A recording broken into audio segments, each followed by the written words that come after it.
few arraignments that I need to call, and then I'll call the Cruz case. Anderson Collins. Good morning, Mom. Morning. Roger, really got Mr. Collins. I'm probably accused in this case, Judge. Okay, the public defender's office was on the case first. Did you file a motion for substitution? I have filed, Judge, I sent to the public defender's office a little substitute counsel, but I never received anything back from them. I think this is Mr.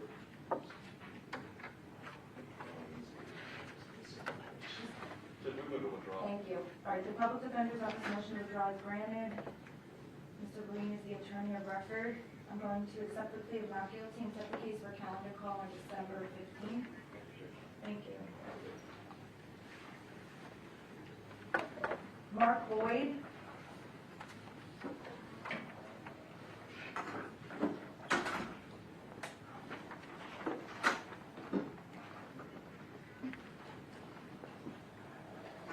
Okay. We're here on the state of Florida versus Nikolas Cruz, case number 18-1958. All of the lawyers are present. I believe the defendant is present. And we're here for a status conference to discuss what outstanding motions need to be set and heard, which are agreed to, and so on and so forth. Jeff Marcus for the state. Good morning. Good morning. If I may just address something from the plea. The court asked about the pre-sentence investigation, and the state only said that it was mandatory. Okay. Under the rules, actually only mandatory if the defendant is going to waive mitigation, Okay. which isn't the case. Our position is that it's actually a discretionary decision. Okay. Mr. Sunshine is here too, and there is an argument as to that, Mr. Sunshine. Well, it's my understanding you all were not asking for one, and then when we believed it was mandatory, then you said, I'll order one, and then we'll discuss later whether or not your client's going to submit to one, I believe. That's correct, Judge. So, should I just cancel the PSI? Yeah. The state's position is that it's still discretionary, and it's really important for this court to still have the PSI done in this particular case. The decision whether or not to enter a death sentence should the jury return one is still discretionary with the court. The jury can come back with a 12-0 decision. The court can still say that I'm going to sentence him to life in prison. I'm looking at this from a post-conviction angle. Okay. And it's very important that the record be clear, that it's very important that you don't want an ineffective assistance of counsel recommendation, because PSI can have some favorable things and they waive it. That would be a real issue. If this court returns a second, if the court agrees with the jury and there's a death recommendation. Just as a logistic, more like a common sense question, what possibly would DOC be able to gather that his lawyers wouldn't as far as a mitigation presentation? DOC, they go out, they interview the person, they talk to their family if there is any, and they look up the person's criminal history and take a statement from the person. Perhaps there are things that the attorneys for Mr. Cruz would not pick up. Perhaps there are things which there are recommendations that they would have in their in a PSI that would be available to Mr. Cruz. And if that's not presented, and there is a death recommendation, there's going to be a 3.851 post-conviction motion alleging ineffective assistance of counsel regarding that fact, that they waived that particular issue. Judge, if there's something that we don't present that's in the penalty phase of this trial, it's going to come up regardless of whether there's a PSI. And like you said, I agree with the court. We know he doesn't have a criminal history prior to this, so there's nothing there for the probation officer to do. And like you said, we are delving into every aspect of his background, his character, everything, and that's all going to be presented. There isn't anything that DOC is going to do, and frankly, we're not going to speak to them, and he probably wouldn't speak to them either. So there really is nothing for them to do, and it's not a fundamental right. Counsel can waive it, and there's cases, Ortiz versus State 9, Southern 3rd, 774, 4th PCA 2009, and Culver versus State citing it 163, Southern 3rd, 623. that it's not a fundamental right, and counsel can waive that of PSI for their client. Your Honor, if I may, Stephen Hillier on behalf of the state. I'd like the court to know that recently I was involved with juvenile dissent on a first degree murder. It was sent back from the court because Judge Beckman has not ordered a TSI. Now, at the hearing, obviously, it was a long hearing, all the facts came out, but the court still said it wanted a TSI in that case. So I would, again, I think the state's position, I would suggest to the court is for the time being to cancel the PSI and wait until later, and at that point address whether or not it should be ordered into the penalty phase before at the end of the penalty phase. It might take a little while for them to do it, but then it will avoid any conflict. So in other words, you're suggesting that if there's any concern on my part as to whether or not I received all of the facts that I feel would be necessary to make a determination, then I should order one at that time? Yes, ma'am. And I'm not trying to be disrespectful to DOC at all, but I don't know if you all have had the opportunity to read some of the PSIs. They're very limited. And I'm not saying they're always limited, but in a situation like this where, it's my understanding Mr. Cruz has one living relative of his brother. He doesn't have any parents to interview. He doesn't have, they don't investigate it the way a police agency would, or the way you would if you were defending him. Well, the other thing is, for us to realize is, I understand the case law that Ms. Curtis has said is in court, but it clearly is discretionary. In capital cases, the court does have the ability to have a pre-sentence investigation, but it's also important to protect the record in this particular case and to eliminate any claim of ineffective assistance of counsel. I've seen it in both capital and non-capital cases where the failure to order a PSI can be a ground for an evidentiary hearing. So what if can I remedy that by inquiring of the defendant to make sure that he runs? Judge, I would object to that. The case that I cited also says that it's unnecessary, it's not a fundamental right to have a PSI. I would just ask the court to do what Mr. Klinger is suggesting, which is to just cancel it for now. If the state wants to re-raise this, or if the court is concerned during or after the penalty phase, it can always be ordered then, and we can address it then. I don't know what cases they're talking about, I've cited cases. I'm just asking for now that the court cancel the PSI. Well, I'll tell you this, it's either going to be ordered or it's waived when I inquire of him. So if you're not going to let me inquire of him, then I'm going to order it. Because there's got to be some record. Even if there's one case that says that this is reversible error, I need to inquire of him. Okay, So well, I haven't seen that case. Judge. Can we do this on a different day when you can provide that case to me? Judge, the cases which say that it's discretionary are State versus Perlin, P-U-R-W-I-N, and Rose versus State.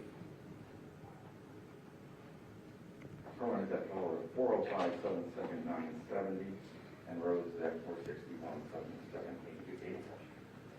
Perlin is a 1981 case from the Supreme Court. Rose is a 1984 case from the Supreme Court. And what is the case that that you were talking about with Judge Backman? Is there an appeal? Nicholas I White. would think it was State versus Nicholas So White. is there an opinion, or it's just, too minor? No, it's part of it. Okay.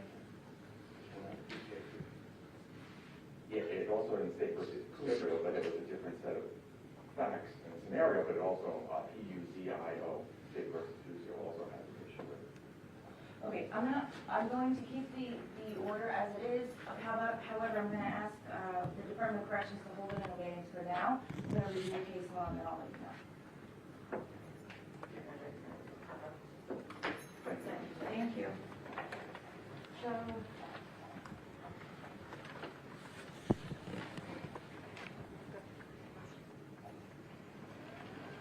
okay, so you all were going to get together and discuss what, So, there are some outstanding motions that have been filed, responded to, and some of which were raised through some aren't. And then there's a couple of motions that were filed, and, excuse me, the responses are coming from the state. At this point, I don't know that we have enough, we have some more coming, enough to fill a slot. I mean, here's the thing, I'm sorry to interrupt, but I made it clear at last week at the hearing, we're gonna start the jury selection the first week of January. So I have this whole week blocked off for hearings. So the fact that nothing's ready is not, we need to be able to do something. I blocked a whole week for you all, and, if there's motions that are not agreed upon, then they need to be heard. Okay, Judge, well, we have a couple of motions in limine and a couple of capital motions that have been filed, that have not been heard, that will not require witnesses, that we could do this week. Okay, and which ones are those? We have GP 22, 23, and 24. Okay. And then we filed 5 motions in limine. One of them is moved, 2 of them are agreed to, so we have the other 2. Okay, so have you presented orders on the one that is moved and the ones that are agreed to? No. Okay, why don't you go ahead and list those for me so that I can make a note of it? Okay, so DMIL 5 is agreed to, and DMIL 7 Is agreed to? yeah. And when I say agreed, they're agreed in their current form. It's not gonna be a situation where you say you're agreeing and then I'm giving 2 totally different orders and then we have to litigate it. It's agreed in its entirety. Mr. Coney and I are going to work on presenting one unified, legally on order to the court this week.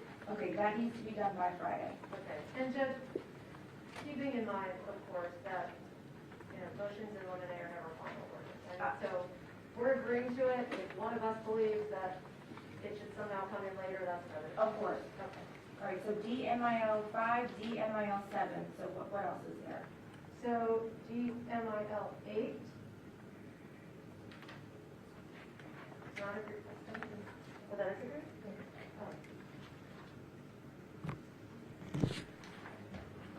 Oh, okay. So again, DMIL 8, okay, we can do an agreed order on that, but again, with the understanding that if we somehow bring something that opens the door. All right, so the state is agreeing to DMIL 5, 7, and 8. Right. Motion on behalf of the state, yes, Your Honor. As Ms. Curtis said, unless the door is open, or something. Of course, I'm aware of the rules of evidence. So those are granted, and I don't even need an agreed order. They're granted without prejudice, by agreement of the parties, okay? DMIL 6 is now moved. It was this motion dealing with what to call the first phase of the trial, but we're not having that. Okay, so DMIL 6 is denied as moved. DMIL 4 will need to be argued.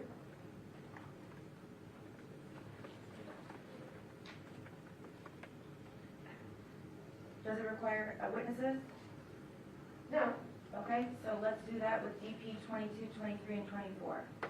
And Judge, so DMIL 3, which deals with unrelated firearms and ammunition, I'm not sure that the state is ready to agree in total with the motion, so they'll look at that and we'll send an order over this week, or we'll give the court a status. I mean, we'll be ready to, whenever we set the other hearings, we can. I'm gonna add DMIL 3 to that, Okay. to the other ones, and then if you have an agreement, you can let me know the morning of. Okay.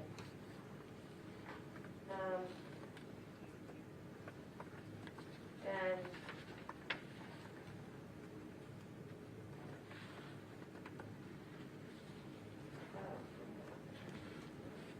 D-162 and 163, I don't think we've addressed those. There's an agreement on 162.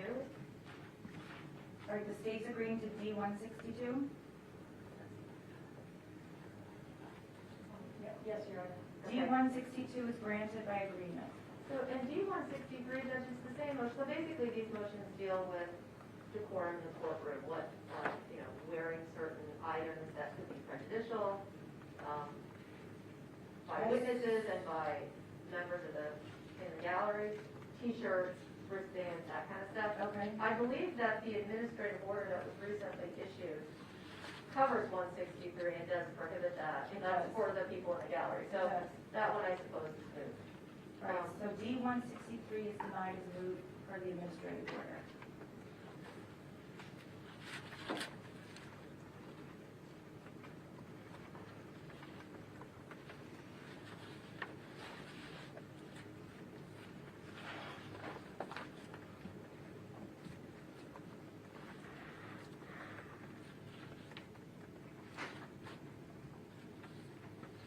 want a motion to suppress SW. Yeah, so we have 3 search warrant motions. Oh, that's why it's SW search warrant. Yeah. I was wondering why we changed the letters. Those will require, excuse me, witnesses, so, Okay, so there's SW 18228, which is D165. When can I set that? And I want to set it in stone today without any kind of changing date. Judge, I think the state will only be calling one witness, so when is the court available? I'm available this entire week. I'm available when you all are available. So We have responses that we're preparing based on the court order. They're due Wednesday, so the responses will be in. The defense can take a look at them. I don't know how quickly they need to respond or get ready to that point, but on D, we're talking about the search warrant? correct. Okay, can we hear it Thursday? I have Thursday set aside for a motion to suppress it. So you all are saying that doesn't need to be heard anymore because it dealt with the guilt phase. Judge, I want to press the court that we have a number of those witnesses set for deposition on the 8th of November because the state recently listed them as experts, so we're going to delve into their qualifications as such.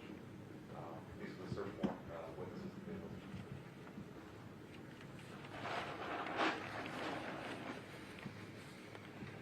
Okay, how about November 15th? That's a Monday. I can see tentatively, yes, and make sure that our witnesses are available and that the court knows right away.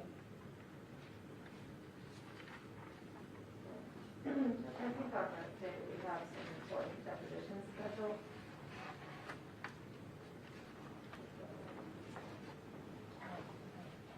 Okay, so when do you want to set it? I'm clear, I will clear my schedule. I want you all to tell me when you're available, not when you're not, okay? So when can we set it? Do you have the deposition?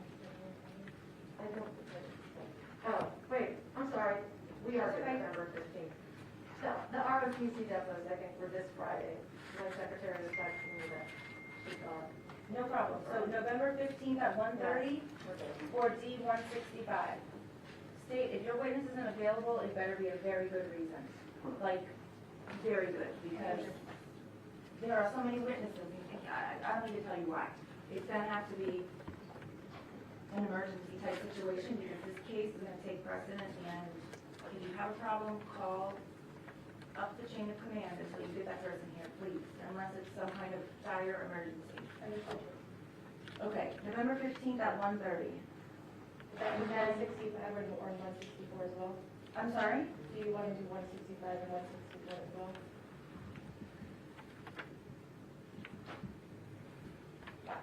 There's 3 motions outstanding for search warrant suppression.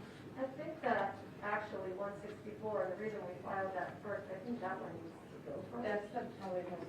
Because it's the phone itself, I mean, so a lot of the motions we filed stem from searches regarding that, it's the whole Sure. thing. I just grabbed 165, this was on the top of my file. So November 15th at 1:30, we'll first do 164, and then following that, we'll do 165. That's November 15th at 1:30. And then, what's next? How about, Is there a day maybe next week? Because I think by next week we could add a couple more of these capital motions. so Okay. we could just do them all together. Sure. That's fine. Okay. so next week is the first week of November, starting November 1st. I can do it any afternoon. I can do it Friday morning. Just let me know.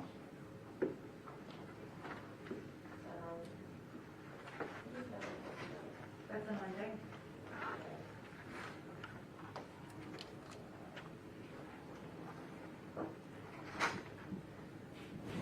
November 1st. How about November 2nd? Oh, no, I'm sorry. I can't do November 2nd. Okay, so Friday morning, I think we probably have depositions.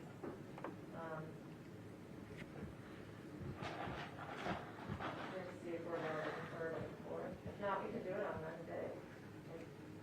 Well, no, that's probably.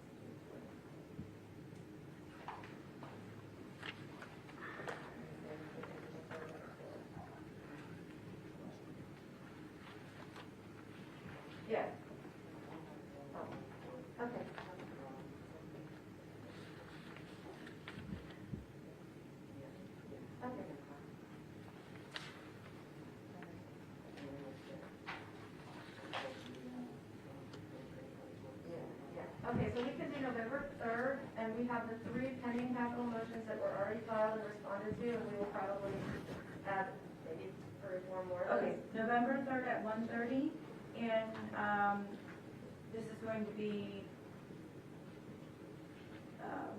what did you say these types of motions are? They're just the capital motions. Okay, So there'll be new motions, and then in addition to that, Your Honor, it will be DP 22, 23, and 24, which the state has already responded to. okay. And that's November 3rd at 1:30, Yes, Your Honor. and then what about,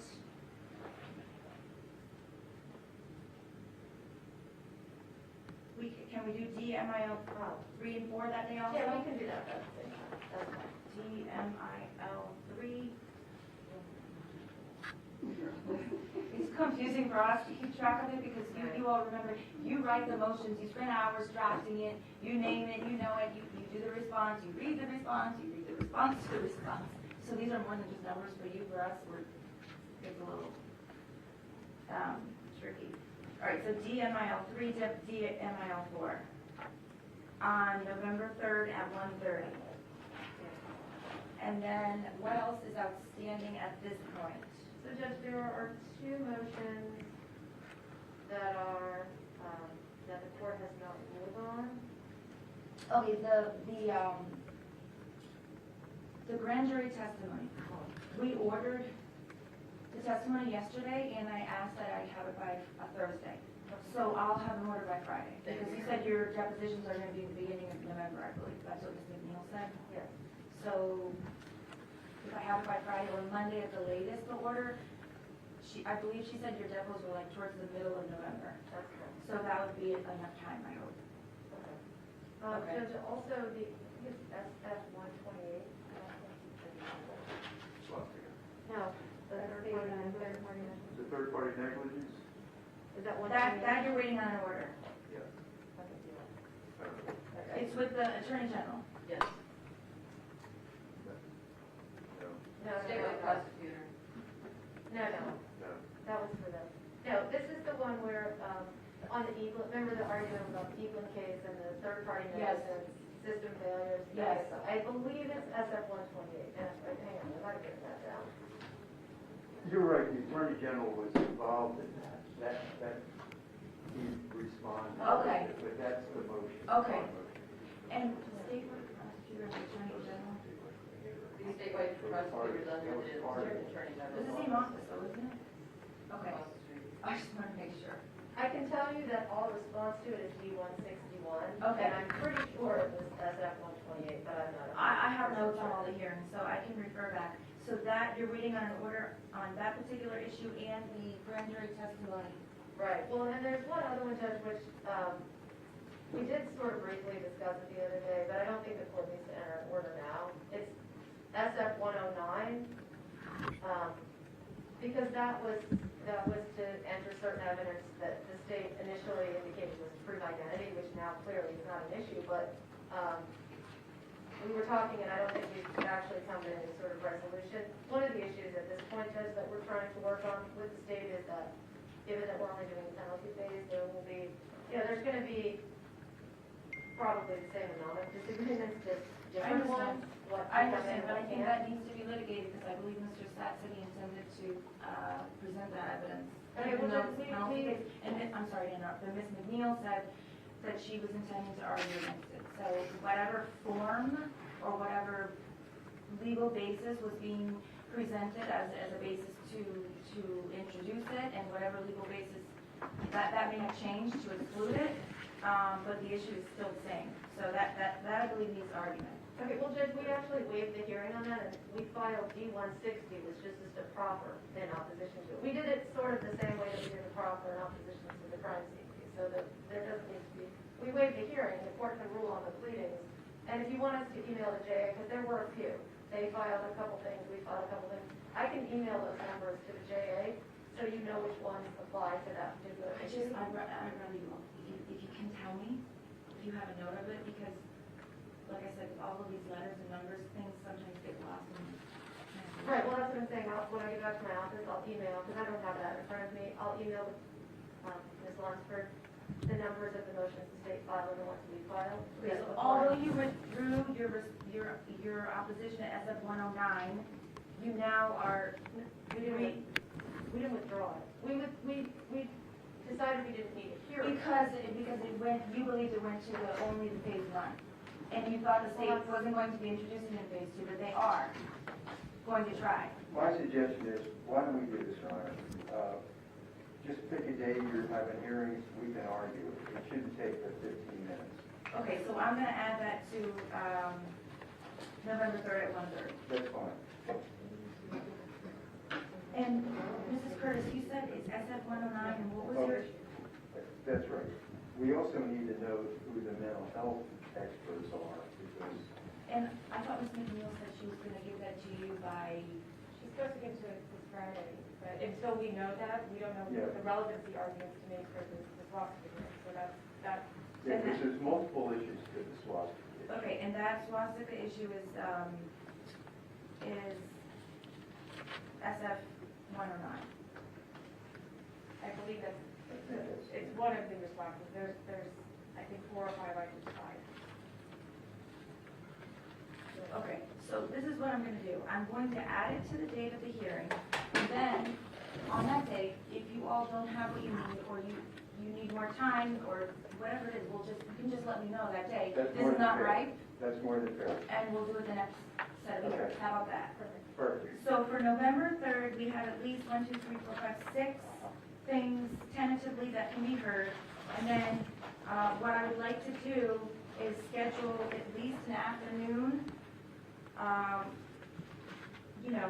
3 or 4 additional afternoons so that everyone can clear their schedule, so that even if we don't have a specific motion to set today, we have those dates set aside.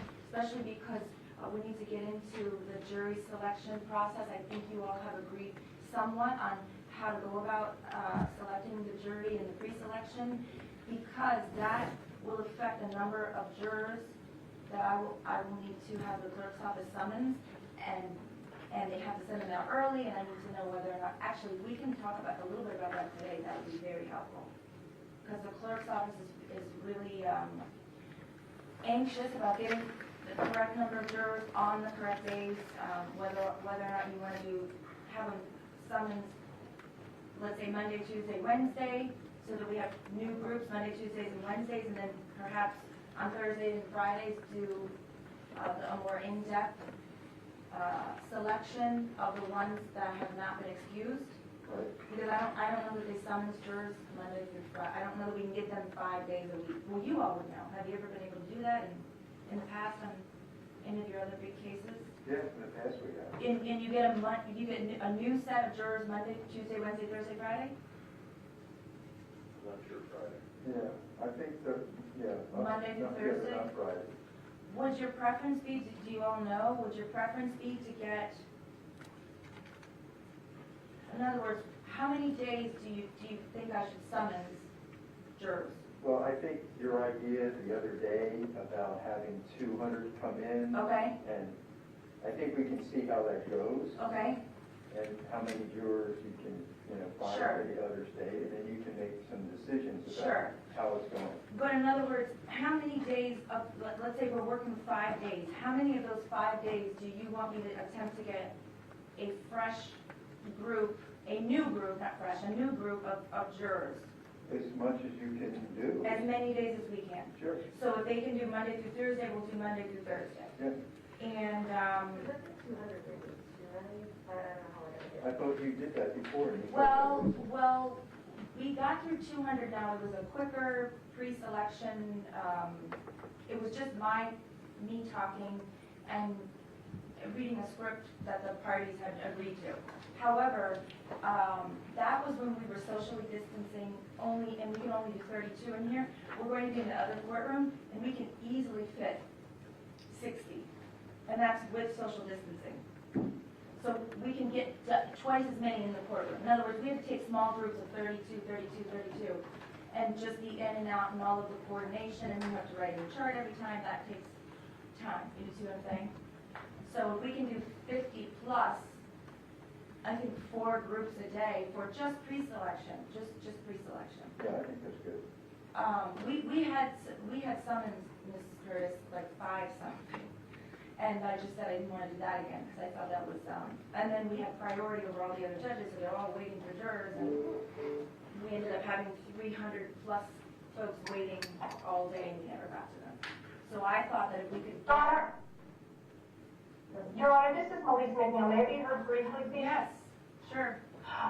We've actually had meetings, myself and Ms. Curtis have had several meetings with Mr. Marcus and Ms. Chiapponi about this. Okay. And come to some agreements. Mr. Sachs hasn't been part of those meetings, but Okay. I'm sure this information has been relayed to him. Okay. I can tell you, when we were socially distancing, so we can add numbers to this, this is what the state and the defense had agreed to.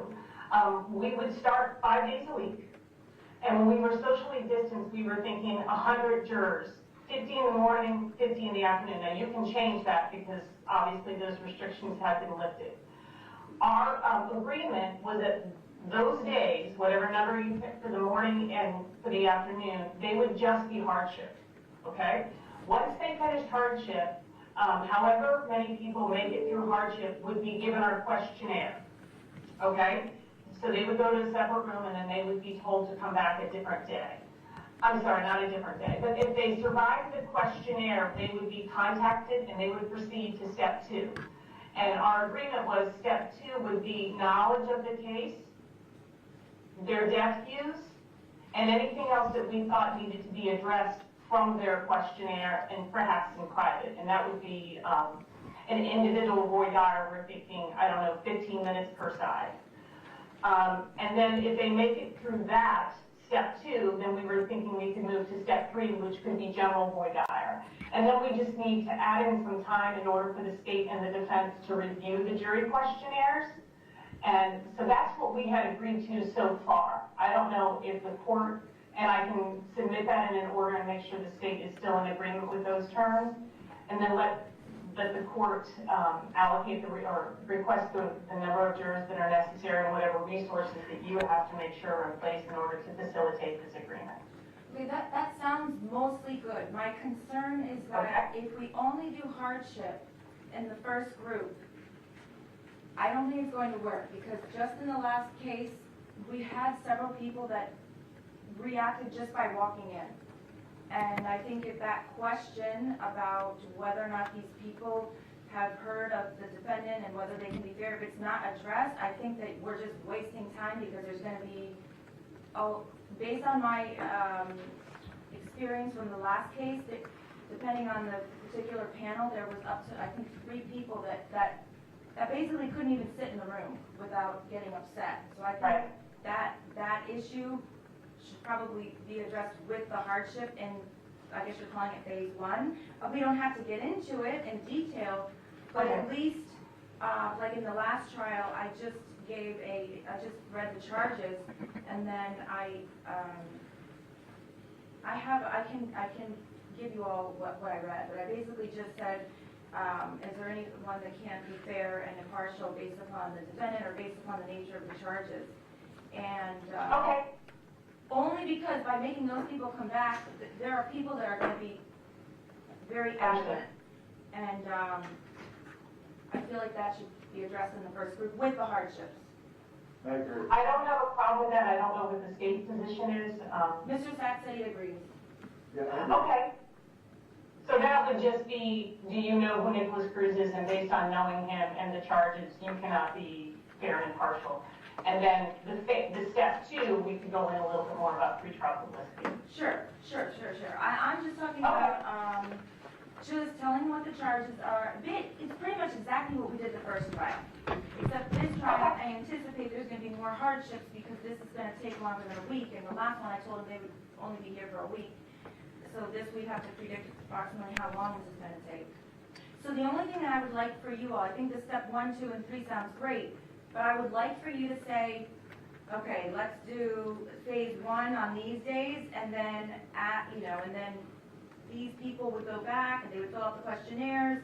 This is the time we would like allotted for the questionnaires. If you could actually break the whole thing down for me. Sure. And I don't know if you want to do, say, Monday, Tuesday, Wednesday, the phase 1, and then bring the people that make it through phase 1 on Monday, Tuesday, Wednesday, and have them come back Thursday and Friday for phase 2, maybe? I don't know if you want to do it like that, or if you want to do just every day phase 1 until you get enough, and then phase 2 until you get enough. You see what I'm saying? Yes. Yeah. So what we can do, Judge, is set up a meeting with Mr. Marcus and Mrs. Chiappone and Mr. Sachs, if he wants to attend, just to fine tune that, and then we can put it in an order once we're agreed to it, and if the court has any issue with what we've agreed to, and you need to fine tune it even more, then we can do that.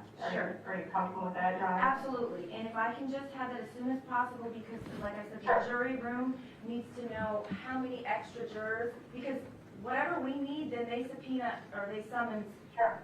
I don't know how many show up, but whatever that percentage is, then they add it on top of the regular jurors, and then we go like that. So, and also, if we're gonna do it 5 days a week, we're getting into like civil juries too, so, we'll just, it's okay, but we just have to give some notice, okay? So just one other question, Judge. Given that we're going to be in a different courtroom, how many people do you comfortably believe that we'd be able to have come in one day? Just so I can include that in the proposal. At one time, or per group? Per group. Like we're doing 2 groups, one in the morning and one in the afternoon. I believe we could get 60 per group. Okay. Because they have an aisle in that courtroom on the side where we're actually able to put extra chairs. I don't know if you all noticed. And then there's about 3 times more room than we have in here. And that's with social distancing, and as we all know, the numbers here are getting better, so a lot of judges are not even social distancing the jurors at all. By that time... And then how... Go ahead. I'm sorry, Judge. That's okay. How many groups in groups of 60 do you think we can do in the morning, and how many groups of 60 do you think we can do in the afternoon? Based on those 2 issues that you covered Sure, before. it's just going to be me reading the charges, saying, you know, exactly what I did in the first trial. I think we can get through 4 groups, 2 in the morning and 2 in the afternoon. Perfect. Judge, do you do any, Okay. did you do any individual voir dire on those groups? I started off, on the hardships I did. On the whether or not they could be fair to Mr. Cruz, initially I did. But then the lawyers agreed that it wasn't necessary because if they raised their hands, they couldn't be fair and impartial. It was pretty clear. Based upon my questioning, I'm happy to give you the outline that I read up to both sides. I mean, it was probably on TV, and I read it like 4, 7, 10 times a day. I don't know, but it was about the same thing. The one difference from this and your last experience Sure. with this defendant was that guilt is not an issue. So if there's a bias as to guilt, that's not a reason any longer. It's a fairness towards the penalty. Sure. So So I would just have to rephrase it, and I'm happy to let you all tell me exactly how you would like me to phrase it. Why don't I do this? I'll have my assistant email both sides my outline from the last trial. And then you have it, and you can look at it and tell me what needs to be changed, if I need to redo the whole thing. Obviously, the charges are going to be different. And it's not going to be emphasizing that this is not a homicide case, because it is a homicide case. But you'll get the gist of what was read and what you think needs to be changed. Okay? I'll get that to you today, and then if you all by next week, let's say Monday, November 1st, if you would please just get me your outline of what you would like to do, at least the number of jurors that you would like.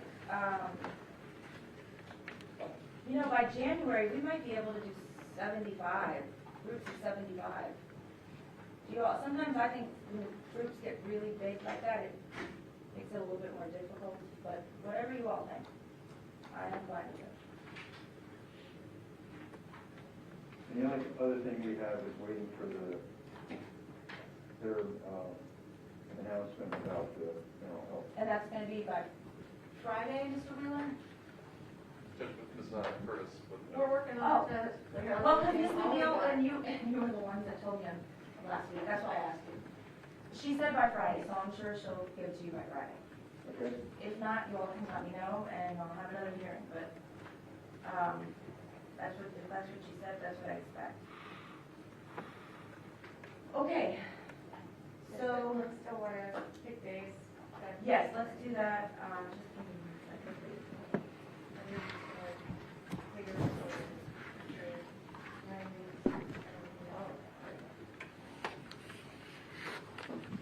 Okay, how about?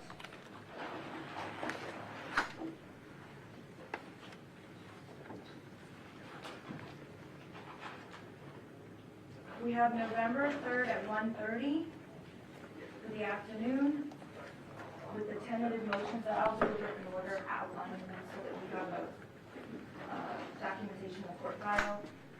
The following week, I can do either Monday or Tuesday or Wednesday afternoon.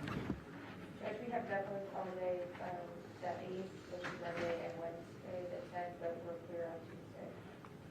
The 9th. Are you clear? Sewer deposition. Probably. I'm kind of speaking for both of us. Will we need a week later, less than a week later, another afternoon, or should we do it every other week? Yeah, for now, let's do that. I mean, if we can start generating more, then we can definitely. Okay, so how about the 15th? We have that one. That was for those two search warrant issues. 164 and 65. November 15th at 1:30. And anything, if you don't think those will take 4 hours, then we can, you could just let me know, we'll add other ones. So that's the 15th, and then how about the week of, the following week is Thanksgiving, how about the week after Thanksgiving? I can do any day that week, it's the 29th, 30th, 1st, 2nd, 3rd. We have definitely the 30th and the 1st, 7th, 4th, and many other days. So it's either Monday, Thursday, or Friday. How about, we'll keep it Monday? What's the date? Monday, the 29th at 1:30? Your Honor, can it be later in the week? Sure. Did you say the 1st you were available? That's Wednesday? No, Thursday, the 2nd. Thursday, the 2nd at 1:30? Going once? Thursday, December 2nd at 1:30? Yes. Yes, that's fine. Okay, so for the month of November, just to rehash, we have Wednesday, the 3rd at 1:30, Monday, the 15th at 1:30, then we have December 2nd at 1:30,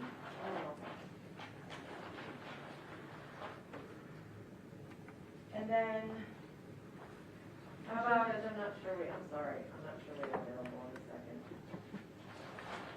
What was the other day now? Friday is the 3rd. I want to have a hearing that week, because the week before we won't have a hearing.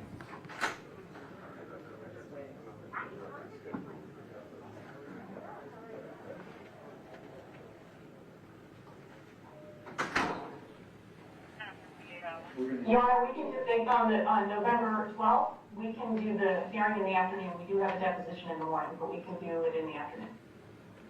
We're not, November 12th? where'd you get November 12th, Ms. McNeil? Are you on the delay? November 2nd. November 2nd. Okay, no, December 2nd. December 2nd. Oh, Is that I'm what you sorry. said? And we're gonna need some time, Your Honor, to take depositions of their witnesses, and we have no idea. I mean, these days, if there's nothing to be heard, we can cancel them. I just want to coordinate it now so that Yeah, that's we fine. have those days, and so I don't schedule anything else. So, Ms. McNeil, the 2nd of December is fine, or you're not sure? Those dates are held for the federal agents' depositions. If that doesn't move forward, Judge, then you can tentatively schedule it, and we'll let you know if there's an issue with those depots. How about the 3rd? Same, federal agent depots. And we can't do it the 30th or the 1st? The 30th, we have deadline scheduled all day.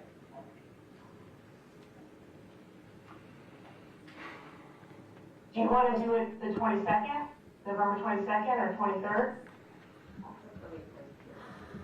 That's the week of Thanksgiving. I don't All right, I know. think we're going to skip that week, so, because Okay. we're doing one day every other week. So the best day, you're telling me, is, what time do your depots start on the 2nd? Is there a chance they would finish earlier and we could do it at like 3 o'clock? December 2nd, is that what you said, Yes, Your Honor? yes. I don't know how late they're going. I mean, if you wanted to, No, those aren't deposition days, but that's something, we have some meetings scheduled on that day. That's She said second it's and federal third. agent depots. no, we have them set aside for federal agent depots. The 13th in the afternoon is good. There's only one depot in the morning. Wait, The 14th is open. wait, Ms. McNeil, we're on the week of starting November 29th to December 3rd. I'm trying to find an afternoon that week or a morning where you all are available.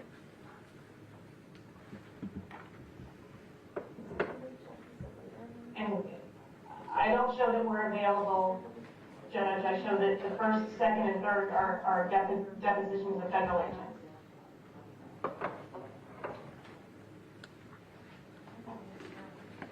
All right, so then I'm gonna skip that week, and then the next week we'll have 2 days. So how Okay. about December 6th and 7th? The 6th, we're definitely one day, the 7th, 8th are clear, and the 10th are clear. All right, how about the 7th and the 8th from 1:30 on? May I have a moment, please? Sure, this is I'm just going to December. check with my legal assistant, if I can just have a moment, because these days are being held, and I just need to verify that. If they're not, it's just going to release them. Just a moment, please. Okay.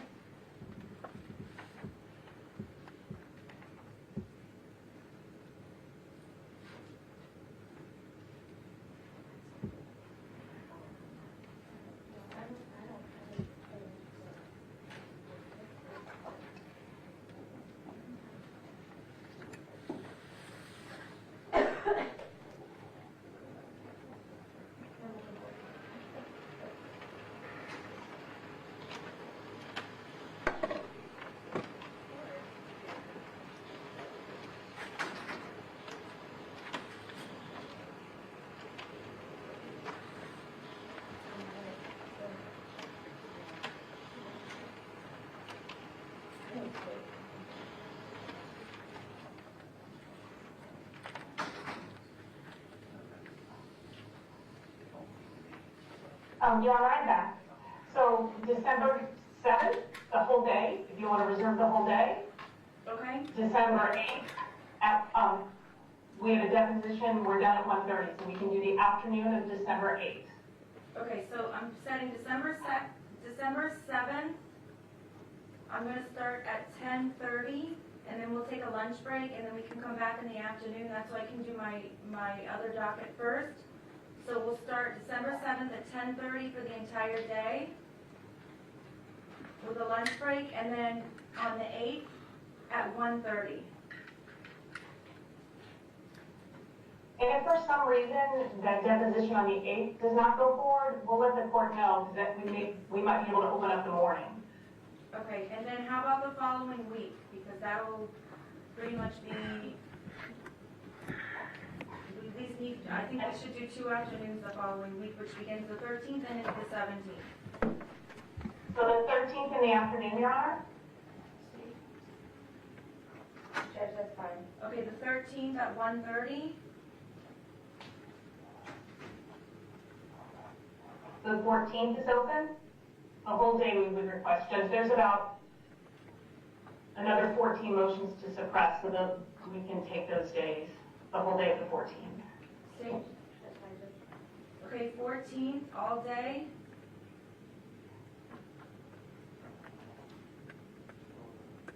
Do you think that's gonna be enough, or do we need another day? Let's just block it out, Judge, and then if we don't use it, we don't use it, but at least we have it clear, if you're comfortable with that. I agree. Do you wanna do the, December 16th, there's no depots, that's open all day. Judge, we're very concerned about having days for deposition. I understand. If there's days that you have to take out, we can do that, or we can do more afternoons, so that you can do depots in the morning, if you're uncomfortable blocking the whole day. But we're talking about motions that we haven't even received. No, I know. We don't have any witnesses. Okay, so let's do this. We're gonna block these full days, and then when you all find out if you need the morning or the afternoon or the whole day, we'll just cancel it. This way, at least we have days set aside, and if you all need to use them for other things, then you can let me know. But at least at this point, if everyone's available, we can set them aside. If you need me and there's things that need to be heard and are ready to be heard, we'll use those days. With the understanding that you can, that's without prejudice, okay? Ms. McNeil, you said the 16th? Yes, ma'am. And all those motions to suppress I'm referencing, Mr. Marcus, those are the ones that have already been sent over. We just haven't filed them yet. All right, so if you all can make sure your witnesses are available either the 13th, 14th, or the 16th. We have the 16th all day, the 14th all day, and the 13th at 1:30. And then I think we should have one other afternoon after the Christmas holiday, maybe the 28th or the 29th or the 30th. Any of those dates are fine. And I don't know if you want to also set a date for jury instructions. Well, that would be, I generally don't do jury instructions until towards the end of a trial. Do you do it differently in this type of case? Yes. Well, there's a lot. There are preliminary instructions also prior to it. But only, I looked them up, there's only a couple pages. But there's some things that you all say apply, that some that doesn't, to the preliminary, the death penalty preliminary instructions. Yeah, you want to tell them what the death penalty procedure is. Okay. So let's do the 29th in the afternoon. Do you think an afternoon will be enough for that? Yes, because I think that we can work with the state to come to agreement on some of the stuff, and anything outstanding we can use for that date. Okay, the 29th at 1:30. You know what, I'm gonna just tentatively reserve the 28th at 1:30 also, just in case.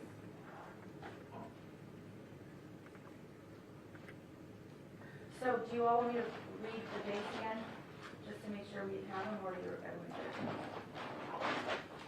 I have Wednesday the 3rd at 1:30, Monday the 15th at 1:30,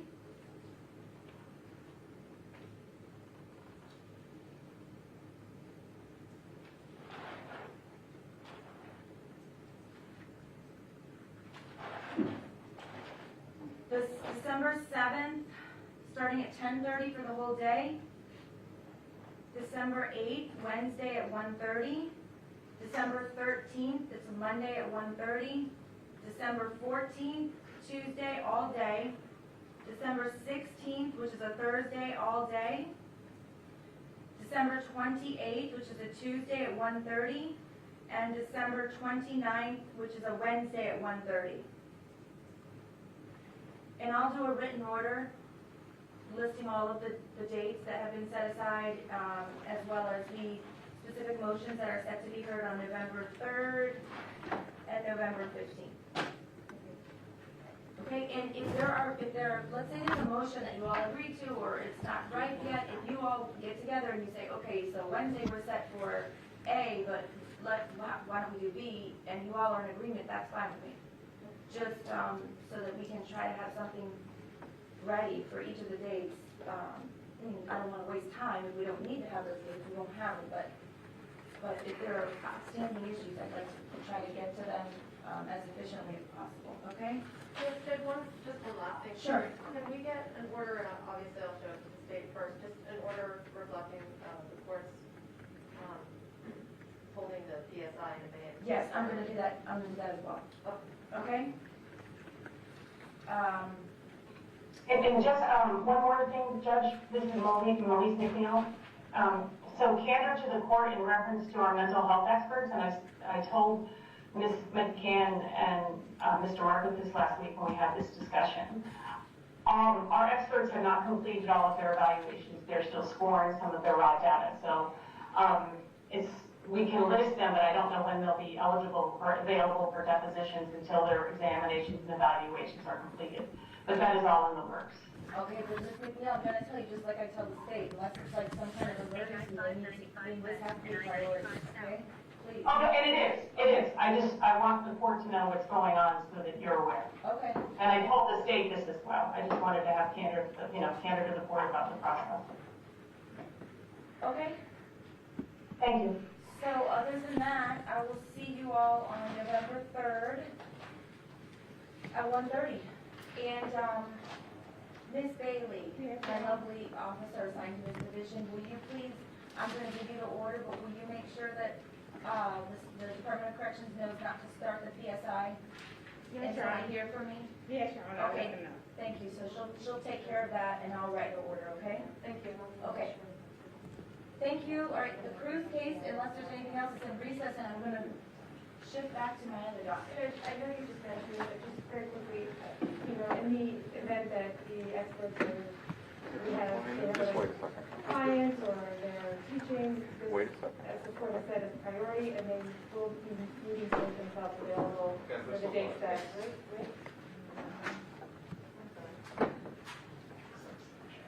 We're just concerned that they're not gonna have dates available and that they're gonna have to clear their schedules just the way our witnesses are going forward. I think that's the understanding. We just want to make sure that your experts know that they need to have their schedules cleared, just like our witnesses, and that we're not going to be fighting over dates. No, not necessarily clear, but they're gonna have to be available sometime. They're not gonna be able to say, like, I'm not available for 6 weeks. because Right, I have blah, blah, blah. We This don't is- intend to. Okay, well, not that you would, but even if they might think that, you know, some doctors are easier to work with than others.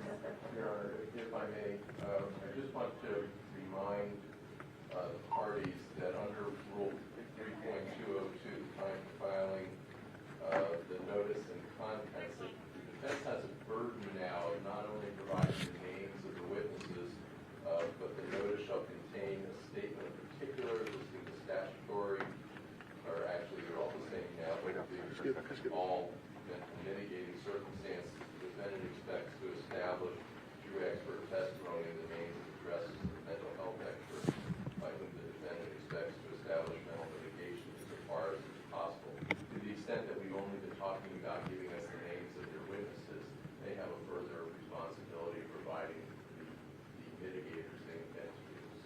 Okay. I'm sure you're aware of that. We've cited that rule numerous times, and it's actually our aware of it. Okay. All right, thank you. Thank you, Judge.